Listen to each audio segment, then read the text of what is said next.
Hii Biblia sehemu yote kubwa hii ya juu ni Agano la Kale. Viko vitabu 39. Kwa Agano la Kale lina vitabu vingapi? 39. Kuanzia kitabu cha Mwanzo. Kitabu cha mwisho cha Agano la Kale kinaitwa Malaki. Kitabu cha mwisho kinaitwa Malaki. Huyu binti anakaa amesoma Katoliki huko Tumunio. Bwana Yesu asifiwe. Sasa walokole atusomi hayo. Unakuta mtu mabishaji tu bora kwa. Na mimi Mungu atatusaidia. Ndio maana tamani nijue kwamba hiki kitu cha muhimu sana kwako. Kitakusaidia sana. Unaweza shangaa mtu alikuwa hata mpaka ana uwezo mkubwa, lakini kumwambia Biblia hawezi kujua ambacho nakifundisha. Ni muhimu tukajua. Maarifa, watu wangu wanapotea kukosa maarifa. Kwa ni muhimu sana kupata maarifa. Kitabu cha Agano Jipya ambacho ni sehemu ndogo iliyobaki ambayo nimejaribu kuielezea. Kwanza nimeuliza kitabu cha mwisho Agano la Kale tunasema ni Malaki. Mmenielewa? Kitabu cha kwanza kinaitwa Mwanzo. Agano Jipya kitabu cha kwanza kinaitwaje?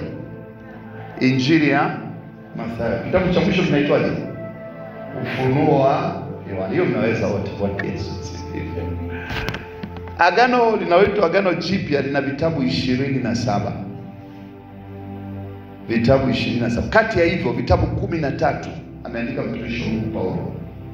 Kwa sababu sio kwa Paulo ni vingapi? 27 to 14. Bwana Yesu asifiwe. Kwa hiyo ina maana mtumishi wa Mungu Paulo, ile nguvu ya Roho Mtakatifu iliyokuwa ndani yake, alipata kitu kinaitwa mafunuo ya kuhusu Kristo. Akatusaidia sana kujua juu ya Yesu na habari njema za Yesu. Kwa ukichukua Agano la Kale ni vitabu vingapi tumesema? 39. Agano Jipya vitabu vingapi? 27. Jumla ni vitabu vingapi? Na vingapi? 66. Kwa jumla Biblia ina vitabu 66. Sasa tunataka kupitia kozi hii tupitie kitabu kimoja baada ya kingine. Na njia ambayo nitaitumia, kuna wakati tutatumia pia video ili uweze kuelewa. Video inakusaidia kujua picha halisi. Watu wamekwenda mbali sana. Bwana Yesu asifiwe. Kwa ni muhimu sana kujua. Sasa twende kwenye mgawanyiko wa vitabu vya Biblia kupitia kwa waandishi mbalimbali. Mgawanyiko wa vitabu vya Biblia. Sasa naomba unielewe vizuri kwa sababu itakusaidia sana. Nisikize kwa makini. Wana wa Israeli hawana kitabu kama hiki. Kitabu chao ni kidogo mpaka sura ya mpaka kitabu chao cha mwisho kabisa. Vitabu vya kwanza vikubwa kwa ndio neno kuu. Vimeenda mpaka kitabu cha kwanza, cha pili, cha tatu, cha nne, cha tano. Ukimeenda kwa Kumbukumbu la Torati ambapo tukasema kwa ukienda kwenye Biblia wa Israeli ambao tunajua ndio baba zetu, Biblia ni kadogo kama hapa. Sisi kama mnaelewa. Wana vitabu 5 tu vikubwa. Na vingine vya ziada kama Zaburi na kadhalika. Lakini vitabu hivyo vinaitwa Pentateuki au vitabu vya kwanza kabisa. Vinaitwa Penta manake 5. Wangapi wanasoma kidogo hesabu? Usipasoma hesabu. Pentagon. Manake na sura ngapi? 5. Kwa Pentateuki, vitabu 5 vya kwanza vya Biblia ambavyo viliandikwa na Musa. Vitabu 5 vya kwanza Biblia viliandikwa na nani? Na Musa. Na ukiangalia kwa makini, kitabu cha kwanza lazima kinaitwa nini? Mwanzo. Kitabu cha pili Kutoka. Kitabu cha tatu kitabu cha tatu Hesabu. Unaweza kuangalia Biblia sio dhambi. Kitabu cha 4 Mambo ya Walawi. Na kitabu cha 5 ni nini? Kumbukumbu ya Torati. Kwa hiyo ndio vitabu 5 vya kwanza vinaitwa Penta. Ndio vitabu vya msingi mkubwa wa kuhusu Mungu. Pentateuki ni vitabu vya kwanza kabisa ambavyo ndio msingi wa maandiko matakatifu. Sehemu ya pili ya Agano la Kale ni vitabu vya kihistoria. Tunasema sehemu ya kwanza ni vitabu gani? Pentakuki. Sawa? Vitabu vya pili ni vitabu vya kihistoria ambavyo hivyo viko 12. Yaani ukianza kusoma unaona historia ya mtu. Mfano kitabu cha Esther kinaeleza historia nani? Esther. Sisi kama unaelewa. Ukienda kitabu labda cha Ruthi kinaeleza historia ya mtu. Lakini pia kuna baadhi ya vitabu pia ambavyo sio vya majina ya watu maalum, vinaelezea story. Yaani ukisoma kama story ni vitabu 12. Sawa? Ambavyo vitabu hivyo 12 ni pamoja na kitabu cha Yoshua, kinaelezea kuhusu historia. Kitabu cha Waamuzi, kitabu cha Ruthu ni historia. Ukisoma unapiga mchapo, yaani tunapiga vitabu vya kwanza vile vitano Pentakuki vinapiga nondo nzito za Mungu. Hamna historia, mna story vile. Lakini vitabu vya historia vinatoa stories za kina Gideon, waamuzi mbalimbali ambao walikuwa katika Biblia na watu tofauti tofauti. Kwa ni kitabu cha pamoja na kitabu cha Wafalme wa kwanza na wa pili kielezea wafalme mbalimbali. Ezra ni kitabu cha watumishi wa Mungu. Nehemia, Esther, vyote hivyo ni vitabu vya kihistoria. Kwa cha kwanza tumesema ni vitabu vya nini? Pentakuki. Ya pili ni kitabu gani? Historia. Tunaelewana? Ya tatu ni wale wanaopenda utenzi. Utenzi unajua? Tenzi, yaani nyimbo za nyimbo au mashairi ya utenzi. Hiyo ndio sema Biblia imejaa utenzi pia. Utenzi maana yake mashairi mbalimbali. Sawa? Kama vile kitabu gani kina ushairi? Naomba Zaburi, kingine Ayubu, nyimbo iliyo bora. Mbona mnasema nyimbo iliyo bora inajiria wapi? Mhubiri. Bwana Yesu asifiwe. Kwa hizo ni nyimbo. Hivyo ni vitabu vya nyimbo, viko jumla ya vitabu 5. Au ni mashairi. Ndio maana ukisoma inakuwa na vina. Mashairi yanakuwa na nini? Sifa za mashairi. Wewe unajua? Vina, vituo, mshororo, dhana, Kwa hiyo mkae na mshairi hapa atafundisha. Sawa. Kwa hivyo ni vitabu vya ushairi. Vitabu vya ushairi. Kwa tumesema ya kwanza ni vitabu gani? Pentakuki. Sawa. Ni vitabu ambavyo Musa alipewa kule juu mlimani akiwa amekaa na Mungu. Tuko pamoja? Vya muhimu sana. Cha pili tumesema vitabu vya nini?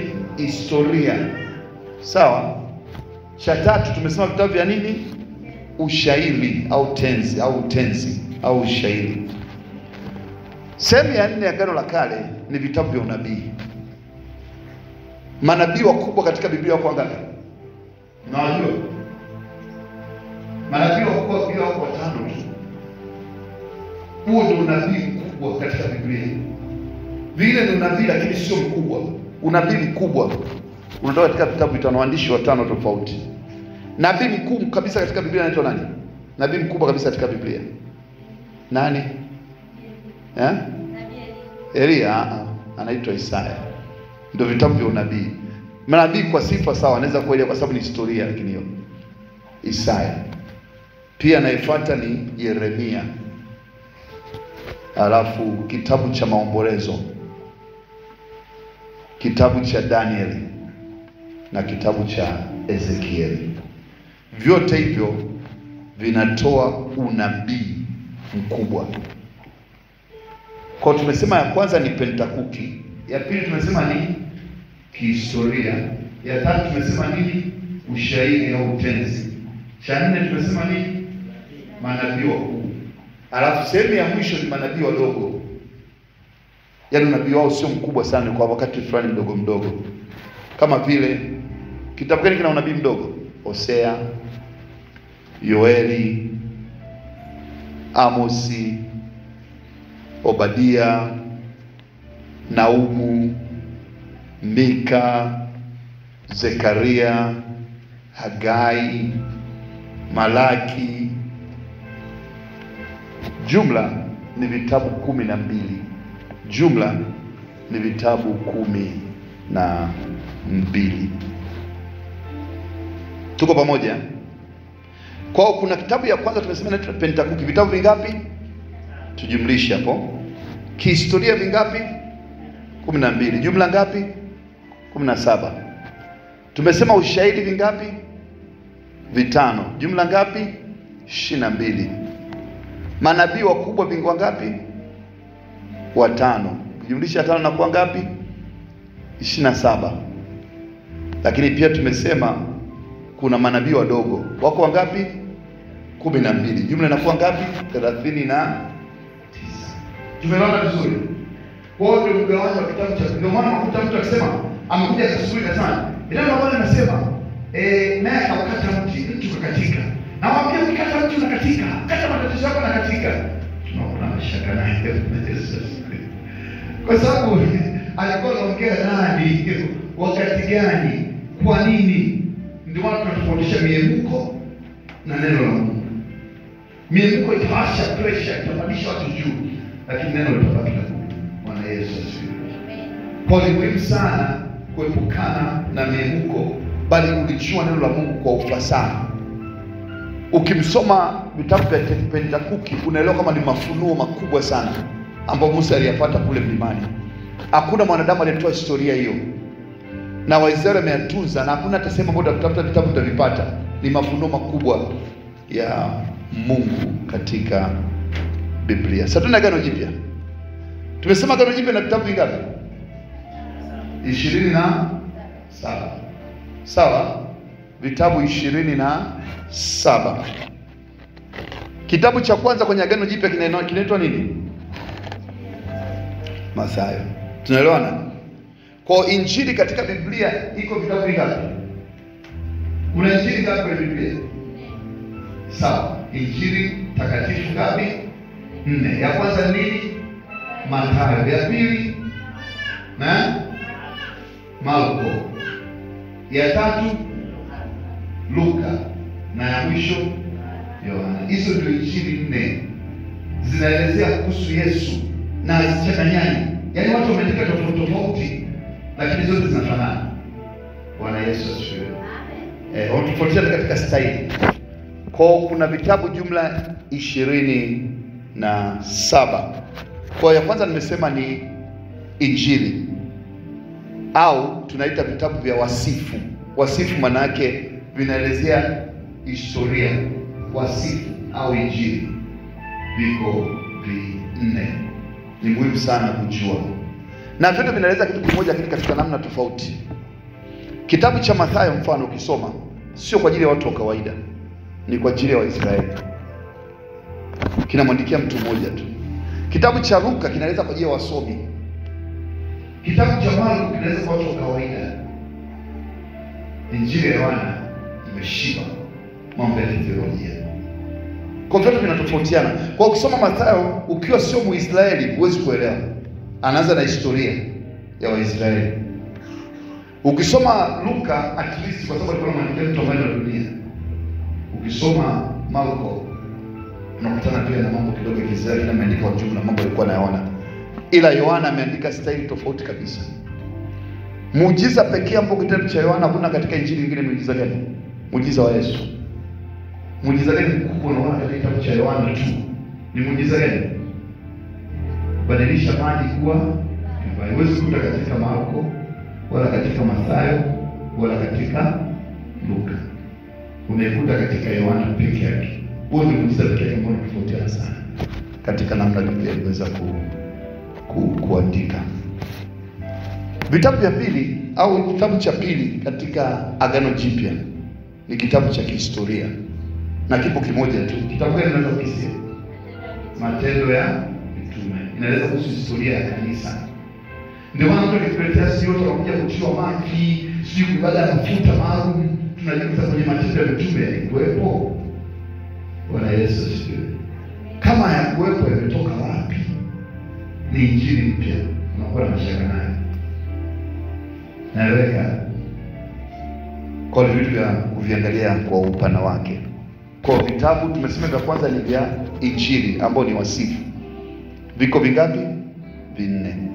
Vya pili tumesema vya kihistoria ambacho ni kimoja, kinaitwaje? Matendo ya Mitume.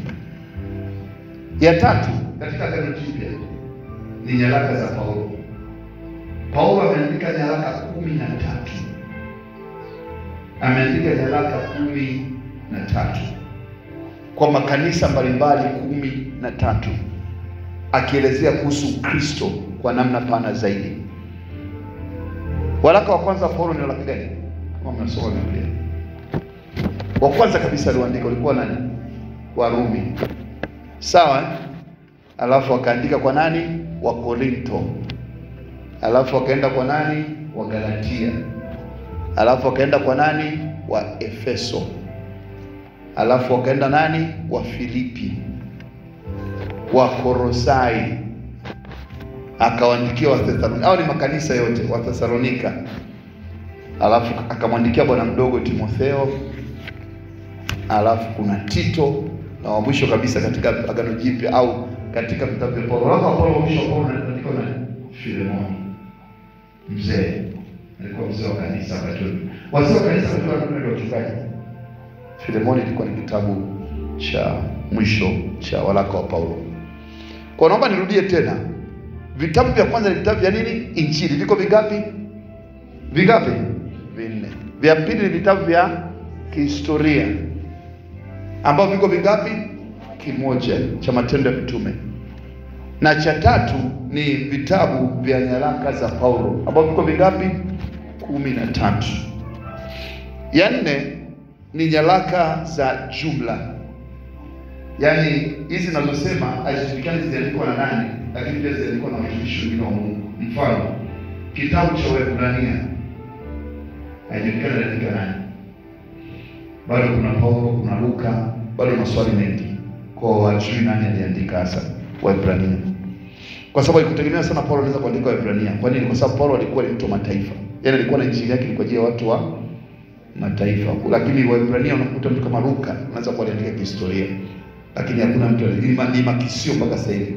Hakuna mtu anaweza kudhibitisha kwamba aliandika mtumishi wa Mungu Paulo. Lakini pia kuna Yakobo, waraka wa Yakobo, waraka wa Petro, waraka wa Yohana, waraka wa Yuda. Hizo zinaitwa nyaraka za jumla ambazo ziko 8. Ziko ngapi? 8. Na mwisho, kitabu gani cha mwisho kabisa?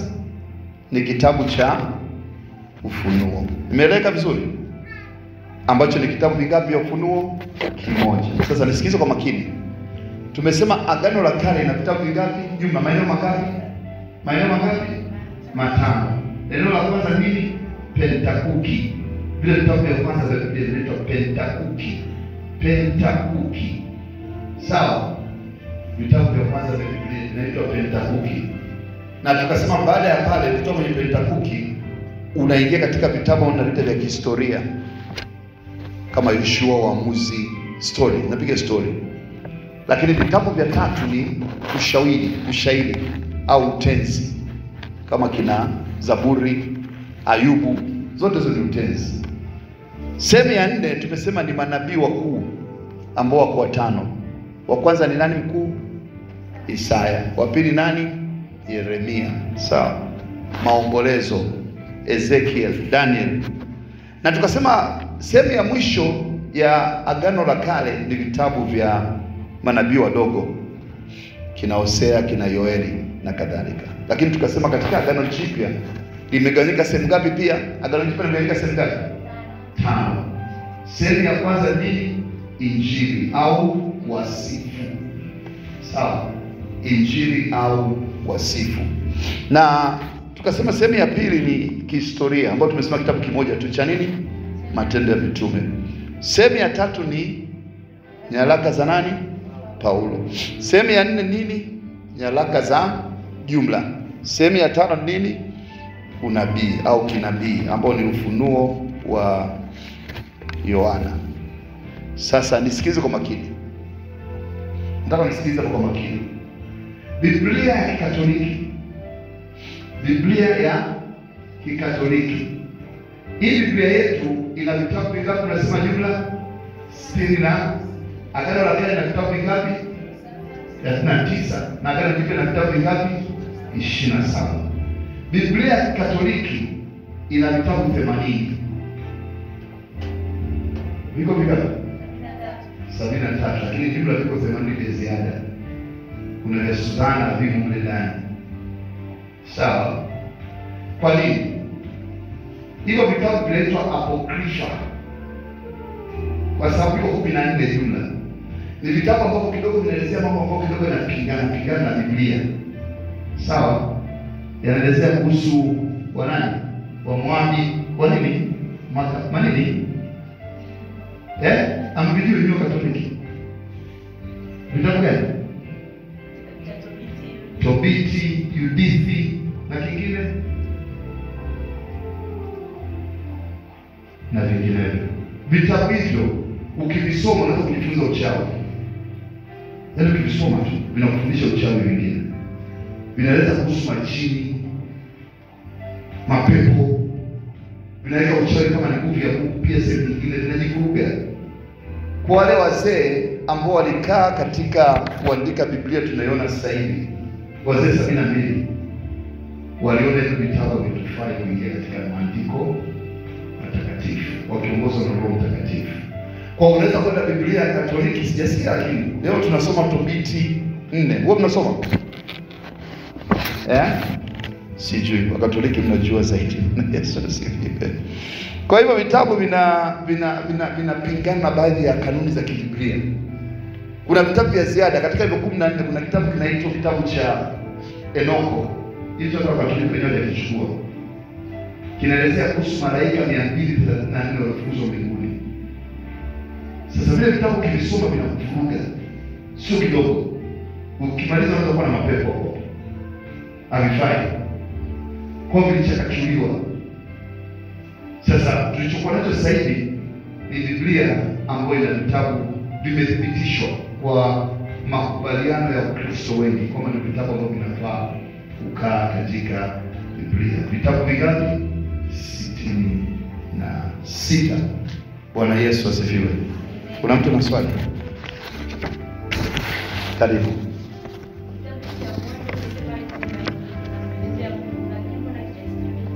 Kitabu cha Mwanzo? Ni ufunuo alipata Musa. Ni Musa. Hakuna sehemu nyingine unaweza kuipata sehemu yoyote. Hivi vitabu vingine vyote vilikuwa unaweza kupata tu ile. Lakini kitoka Musa moja kwa moja alipoandika vile makaratasi yake yalipatikana katika bahari ya Nyekundu. Sawa? Ilikuwa tofauti, ndio maana tumeviweka kama vitabu vya Musa vyote. Ni historia ndani yake maelezo, lakini sio historia kwa maana kama mtu anakuelezea story. Ni Mungu alikuwa anafanya kazi. Kwa Mungu anafanya kazi moja kwa moja. Vingine kusoma kwa kitabu cha Wafalme na kwa tunatokea katika story kisha mwanamke kafanya hiki, kaenda kuoa, kaolewa, kafanya hiki, kaenda pombe, kafanya kaiba, story sio kama unaelewa. Lakini kile kimekaa kitakatifu kila mstari.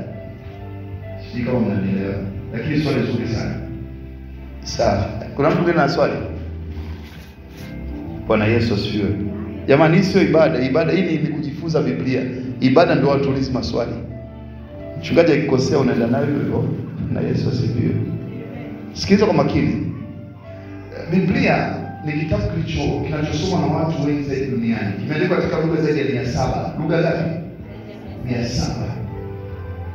Lakini kinapigwa kila siku. Kitabu hakuna kitabu kimeweza kupigwa kama hicho duniani. Kama kufutika kilikuwa kimeshafanya nini? Kimefutika. Lakini bado ndio kitabu kinapendwa kama katika dunia nzima kitabu kinachouzwa zaidi duniani zaidi. Kitabu kinaitwa nini? Biblia. Kwa hiyo ina maana kuna ukweli wa Mungu ndani yake. Mfano, natoa tu mfano. Kule nilipoenda katifani Wahindi au Wahindi wanaamini kwamba dunia imeumbwa imekalishwa juu ya tembo. Yaani kuna tembo kubwa. Sasa dunia ilikuwa vilivyo imekaa juu ya tembo. Kwa hiyo tembo kitikisa kuna mlezi unasema kitembea kutokea sehemu fulani. Ndipo anakuamini sana. Lakini pia ukweli mwingine wanasayansi wanajaribu kujiuliza sana. Kila mtu alikuwa anawaza, hii dunia tunaiona imekaa juu ya nini? Yaani wale kitu gani kinaweza kukaa kinaelea wani? Unajua dunia inaelewa wani? Au mjui? Wakati unajua dunia inaelewa wani? Yaani ipo tukiendelea kwa mbali naona kama vile inaelea, inatembea, inazunguka. Ndio maana mtu akiniambia mbinguni ni wapi? Mbinguni ni wapi? Bwana Yesu asifiwe. Mbinguni ni wapi? Elisha. Mbinguni ni wapi? Kwa sababu dunia ina mviringo. Kwa mtu anayekaa huko chini ya dunia atakwambia ni huko. Mwingine aliye huko chini ya dunia atakwambia ni huko. Kwa sababu mabala yamesambaza katika dunia nzima hapa katikati. Sio mnanielewa. Ndio maana tukiwa makini nasema nikaangalia mbinguni. Sasa tunataka kuangalia mbinguni. Kwa sio mbinguni. Bwana Yesu asifiwe. Kwa hiyo makini sana. Ndio maana Yesu anasema kuanzia sasa hamtaabudu katika Yerusalemu wala mahali kokote. Mbona ukiona sana lazima ukaisho. Unajua Yesu mwenyewe tapeli. Bwana Yesu asifiwe. Hamna kitu kama hicho. Ndio maana wenzetu hawafunde macho. Siwataji kina nani. Bwana Yesu asifiwe. Hata siku hizi na sisi tunaanza kutofumba macho. Wote tunapigwa vibao. Unaanza kumwambia mtu anashangaa jamaa na kukuisha chikoje hapo. Na wewe ukiomba uwe macho bwana. Unaweza kushangaa umepata shida na wewe. Bwana Yesu asifiwe. Kwa hiyo tunajiuliza sasa Biblia inapatikana vipi? Miaka 1500 iliyopita ni muda mrefu sana. Mungu alisababisha watu walipokuwa wanatembea pembeni ya bahari wakaweza kukuta maandiko mbalimbali. Mamia ya mabamba walikuwa wanaandika kwenye miti, kwenye mawe katika yalichimbuliwa katika bahari ya Nyekundu na yakaweza kukusanywa na wataalamu mbalimbali, yakiwa yameandikwa Kiebrania, mengine yameandikwa Kiyunani, yakakusanywa ndio tukatengeneza Biblia hii. Kwa mtaguso wa kwanza au wale walikuwa wanafanya maandiko ya kwanza wazee 72 ndio walikusanyika pamoja wakaweza kutengeneza Biblia hii ambayo ni tofauti sana. Sasa swali ambalo nataka nikuachie, je, Biblia iliandikwa mara ya kwanza mwaka gani? Andika pembeni. Katafute.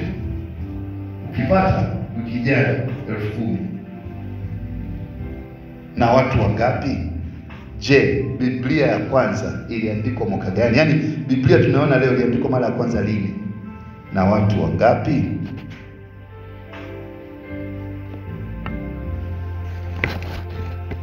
Bwana Yesu asifiwe. Biblia toka kitabu cha mwanzo kabisa cha Isaya kimeeleza kwamba dunia iliumbwa juu ya dunia ni ya mviringo.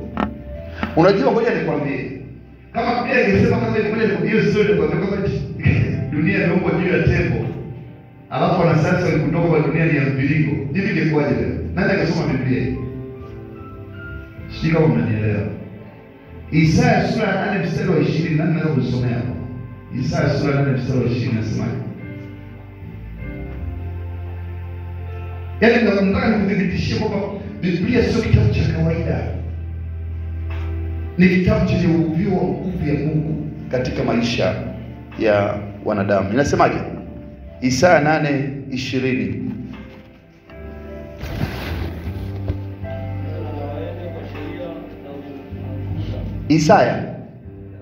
Isaya sura ya 8 inasemaje? Na waende kwa sheria na utukufu. Ikiwa hawasemi sawa sawa. Neno hili. Bila shaka kwa hao hapana asubuhi. Hapana asubuhi. Endelea. Hiyo unasoma ni Isaya sura ya 8. Endelea mstari unaofuata.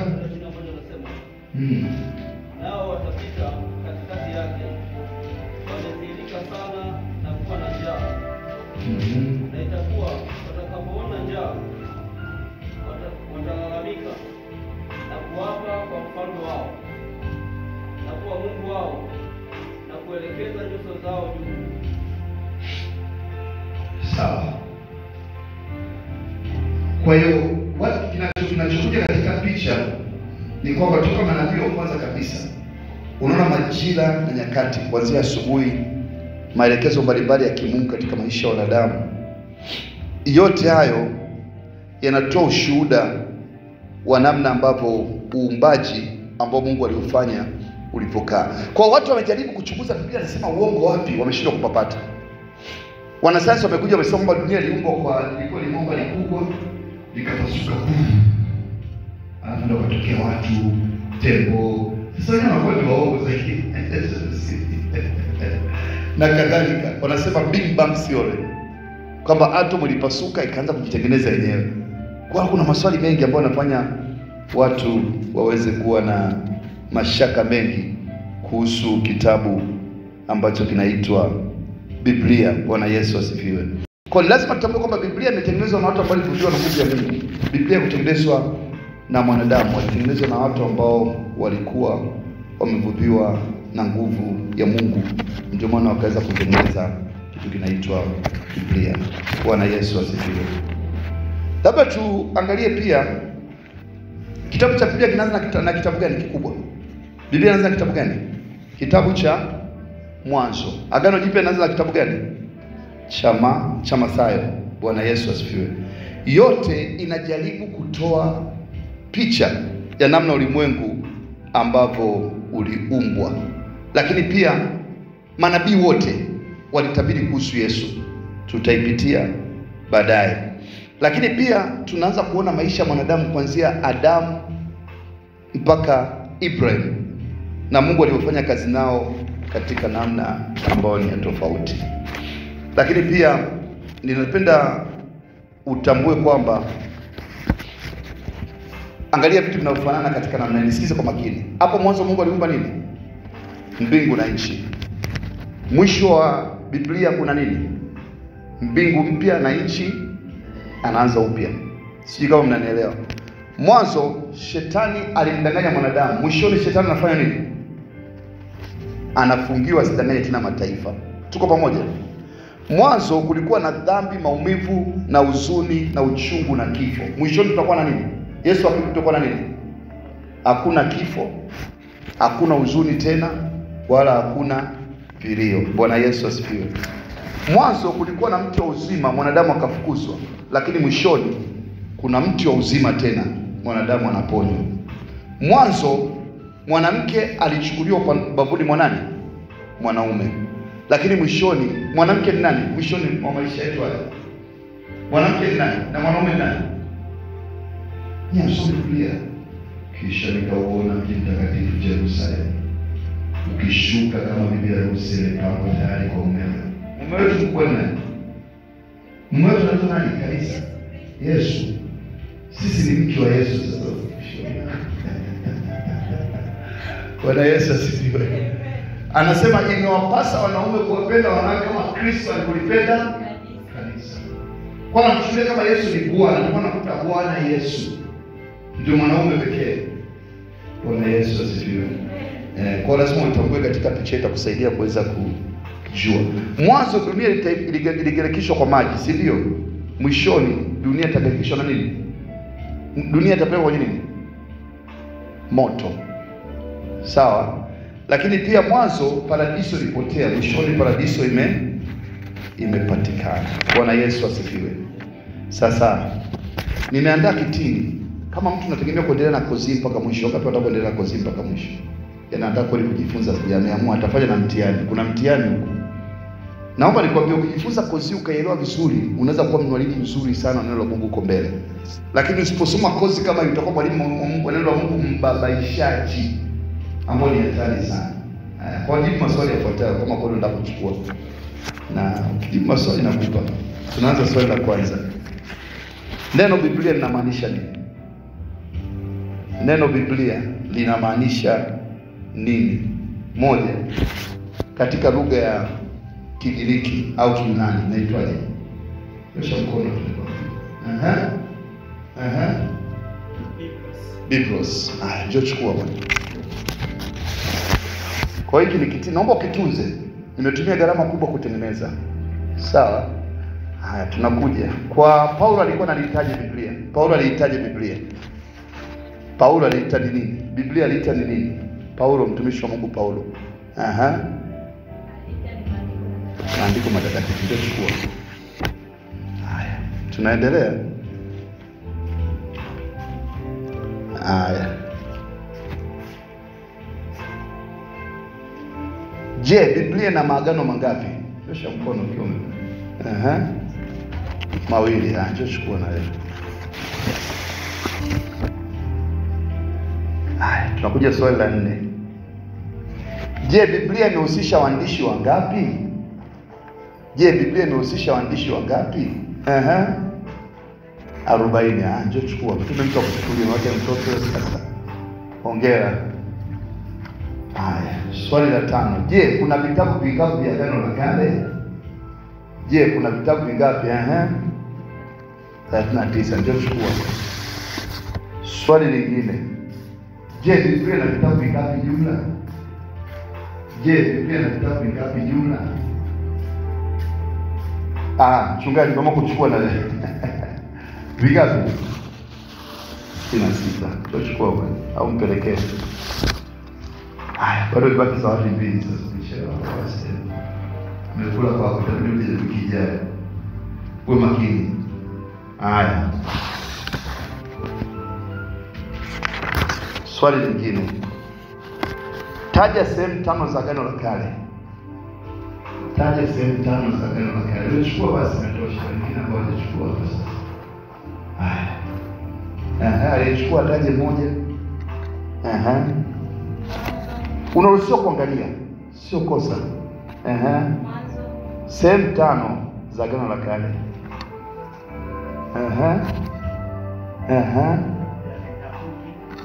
Pentakuki, historia, tenzi, unabii, manabii wadogo, manabii wakubwa na manabii wadogo.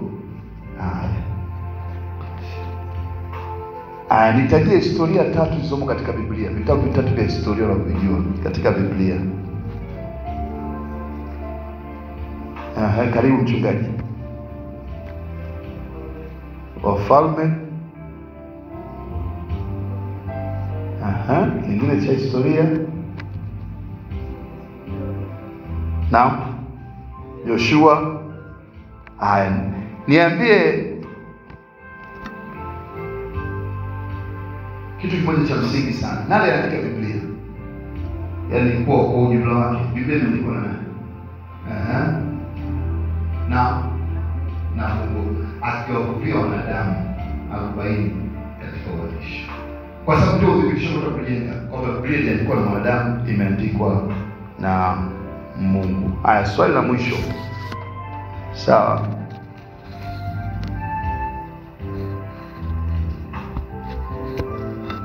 Biblia inaanza na kitabu gani na kuishia na kitabu gani? Ambao walichukua zawadi sasa. Maswali wale ambao walikuwa wanasikiliza. Babu upo? Upo Kitabu cha kwanza cha Biblia kinaitwaje?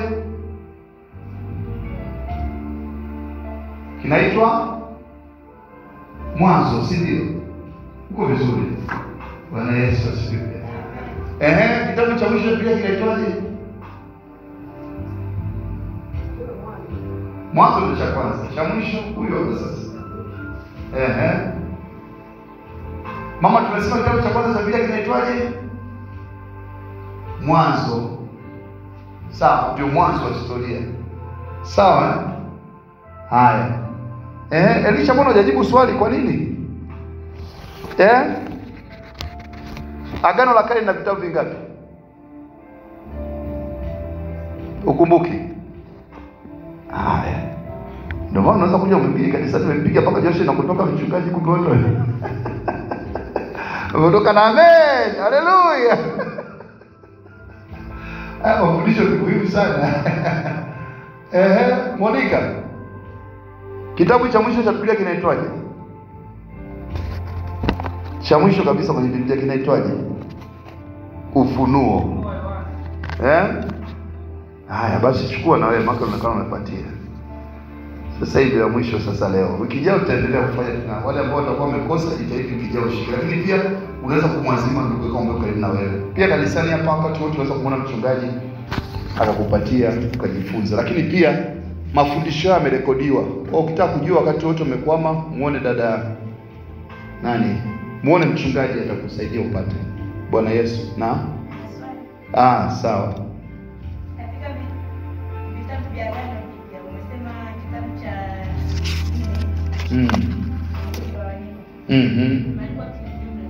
Imeandikwa Kipi? Kitabu cha ngapi? Agano gani? Na? Agano Jipya. Nyaraka za jumla. Nyaraka za jumla. Sasa kwa nini vina majina ya watu kama Petro? Kwa sababu ilikuwa ni moja. Ndio maana zimeitwa tu nyaraka za jumla. Jumla sio maana kujumlisha. Jumla maana za upana wake. Paulo alikuwa ameandika sehemu vingi sana wakati mmoja. Tukampa jina lake kwa sababu ana vingi. Lakini hao wengine wanasema kurasa 2, kurasa 3 wakamita vya jumla. Ni mgawanyiko tu. Lakini waandishi nao wanaandika wako tofauti. Petro tumeandikwa na Petro. Ni huyo. Yakobo kimeandikwa na Yakobo. Sawa, Yohana kimeandikwa na Yohana. Ni hao, sio kama ameandika mtu mmoja. Lakini swali lako zuri. Mwingine ana swali? Sawa. Kwa hiyo nitaomba ukisoma pale mwanzo kwenye karatasi niliyokupa, nimesema nzuri ukapitia tena ile mistari unaandika pale. Ili uweze kuwa mwanafunzi mzuri wa Biblia lazima usome ile mistari yote. Itakufanya kujua. Bwana Yesu asifiwe. Itakufanya kujua. Sawa. Na hata wale ambao wanatusikiliza kwa njia ya redio ni muhimu wakajua kwamba unaweza kujifunza pia kupata kitini. Ukitumia mahitaji yako, Mungu atakupa neema. Sasa katika kumaliza, ili tumalizie na hatua fupi ya maombi, napenda nilete kwako somo la kwanza ambalo ni somo la pili na tutajifunza wiki ijayo. Mungu atupe uhai. Tunaanza kujifunza kitabu cha Mwanzo. Baada ya kujua Biblia yote, tunaanza kitabu kimoja baada ya kingine mpaka tumalize ile sura ya kwanza. Tusome pamoja, naomba mnifuate. Sema, hapo mwanzo Mungu aliziumba mbingu na nchi. Mungu aliumba naeleka. Anasema nayo nchi ilikuwa ukiwa tena utupu. Kwa Mungu aliumba nini? Hapo mwanzo Mungu aliumba mbingu na nchi. Na nchi ilikuwa nini? Ukiwa tena utupu. Anasema na giza lilikuwa juu ya uso wa vilindi vya maji. Sema, na giza lilikuwa juu ya uso wa vilindi vya maji. Anasema Mungu akasema, mstari wa 3, iwe nuru. Kitu cha kwanza kuumba ilikuwa nini? Bwana Yesu asifiwe. Kitu cha kwanza kuumba kilikuwa nini? Nuru. Ikawa nuru. Cha pili, mstari wa 4, Mungu akiona nuru ya kuwa ni njema, Mungu katenga nuru na giza. Mstari wa 5, Mungu akaita nuru mchana na giza akaita usiku. Ikawa jioni, ikawa asubuhi, siku moja. Kwa siku ya kwanza kilichoumbwa ni nini? Mbingu na nchi na siku ya kwanza mbingu na tumeelewana. Cha pili kilichoumbwa siku ya kwanza ni nuru. Naeleweka? Na nuru ikatengwa kwa usiku na mchana. Kwa vitu vilivyoumbwa siku ya kwanza vilikuwa vingapi? Viwili. Kumbuka, cha kwanza ni mbingu na nchi. Sasa mbingu sio mbinguni. Mbingu ni hizi unazoziona tu ndio mbingu hizo. Sio mbinguni, tofauti. Anasema mstari wa 6, Mungu akasema na liwe anga katikati ya maji, likatenge maji na maji. Kitu cha tatu kuumba kinaitwa nini? Anga. Mungu akalifanya anga, akayatenga yale maji yaliyo juu ya anga na maji yaliyo chini ya anga. Ikawa hivyo. Mungu akaita ile anga mbingu. Ikawa jioni, ikawa asubuhi, siku ya pili. Kwa siku ya pili kilikuwa nini? Vitu vingapi? Viwili. Anga na sio kweli. Hamna nchi kavu. Nchi kavu ni kitu kingine. Hiyo ni kwa kweli. Sasa tunaishia hapo. Nitaomba nitaidi usome kitabu cha Mwanzo chote. Ngoja nikwambie, hii nafasi pekee ya kuweza kujifunza Biblia. Ili tuelewane tunapoenda. Soma kitabu cha Mwanzo, kufanya ukaweze kuwa na moyo wa kujifunza. Ili ukawe na watu ambao wamebobea katika ujuzi wa masuala ya kimungu katika mahali hapa. Neema yako Bwana ikawe pamoja nasi. Uweza na utukufu wako katuzingire na kutupa neema katika jina la Yesu. Baba, ninaomba kila mmoja, najua umewaandaa kuwa watendakazi katika maisha yao. Ukaendelee kunena na mioyo yao, ukiyafunua maandiko katika jina la Yesu. Tunaomba kibali tena cha kuendelea masomo haya wiki ijayo, na neema yako ikae kwa wingi kwetu katika jina la Mungu Baba, Mwana na Roho Mtakatifu. Amen. Amen. Mungu awabariki.